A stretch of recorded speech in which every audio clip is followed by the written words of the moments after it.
পরিষ্কার করে বলতে চাই, কি আপনাদের উদ্দেশ্য? অনেকেই নতুন রাজনৈতিক দল গঠন করবেন, ভালো কথা। স্বাধীন বাংলাদেশে প্রতিটা নাগরিকের অধিকার আছে নতুন দল গঠন করার। অতএব দল গঠন করবেন, ভালো কথা। একটা না 50টা দল গঠন করেন, আমাদের কোনো আপত্তি নাই। কিন্তু সরকারের চেয়ারে বসে থেকে সরকারকে নিয়ন্ত্রিত করে, প্রশাসনকে নিয়ন্ত্রিত করে রাজনৈতিক দল গঠন করবেন আর আমাদেরকে হুমকি দিবেন, আমার ছাত্র দল যুব দলের ভাইদেরকে হুমকি দিবেন। এটা কিন্তু আমরা আর বরদাস্ত করব না।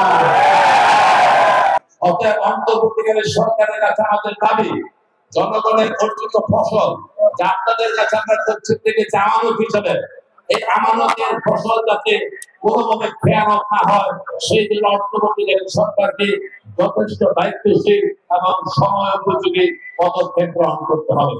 কারণ মানুষ বিশ্বাস করে ভোটাধিকার প্রয়োগ করার জন্য ভোট দিতে যেতে পারে, সেই জন্য আপনাদের দায়িত্ব দেওয়া হয়েছে।